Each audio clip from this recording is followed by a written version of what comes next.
किसान और कुत्ता एक समय की बात है। एक गांव में एक गरीब किसान रामलाल रहता था।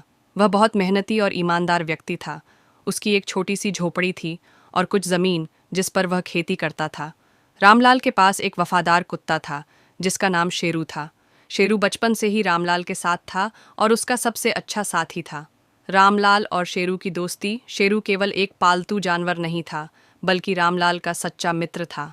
जब रामलाल खेत में काम करता तो शेरू उसके पास बैठकर उसकी रखवाली करता। अगर कोई अजनबी खेत के पास आता तो शेरू तुरंत भौंक कर रामलाल को सतर्क कर देता। रामलाल भी शेरू से बहुत प्यार करता था और उसे अपने परिवार का सदस्य मानता था।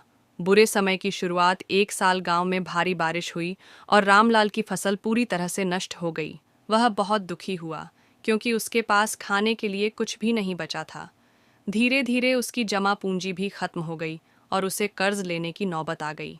गांव के जमींदार से उसने कुछ पैसे उधार लिए, लेकिन कुछ ही महीनों में कर्ज बढ़ता गया।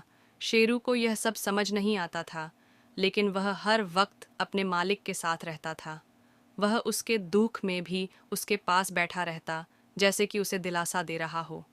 जमींदार का अन्याय। एक दिन जमींदार ने रामलाल को बुलाया और कहा, अगर तुम मेरा कर्ज नहीं चुका सकते तो तुम्हें अपनी जमीन छोड़नी होगी। यह सुनकर रामलाल बहुत परेशान हो गया।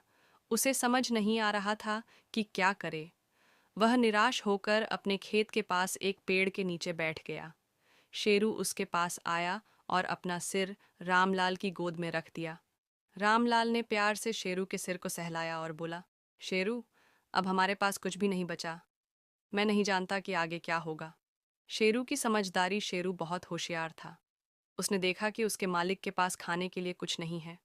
वह सोचने लगा कि वह रामलाल की मदद कैसे कर सकता है।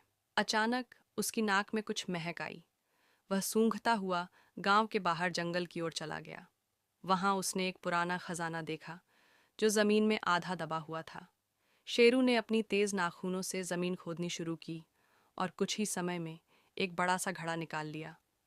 जब उसने घड़े को खोला तो उसमें सोने चांदी के सिक्के और आभूषण थे। शेरू ने खुशी से भौंकते हुए रामलाल को बुलाया। रामलाल जब वहां पहुंचा तो उसने देखा कि शेरू ने उसके लिए एक बड़ा खजाना ढूंढ लिया है। उसकी आंखों में आंसू आ गए। नई शुरुआत। रामलाल ने उस खजाने से जमींदार का सारा कर्ज चुका दिया और अपने खेतों को फिर से उपजाऊ बना लिया। उसने गांव में एक बड़ा और सुंदर घर भी बना लिया, लेकिन उसने कभी शेरू को नहीं भुलाया। वह अब भी हर दिन शेरू के साथ बैठकर बातें करता और उसे प्यार करता। गांव के लोग जब इस घटना के बारे में सुनते तो वे कहते, रामलाल गरीब था, लेकिन उसके पास दुनिया का सबसे बड़ा खजाना था, एक वफादार दोस्त, शेरू। शिक्षा। यह कहानी हमें सिखाती है कि सच्ची दोस्ती और वफादारी सबसे बड़ा खजाना होती है। जब बुरे समय आता है तो सच्चे दोस्त ही हमारी मदद करते हैं।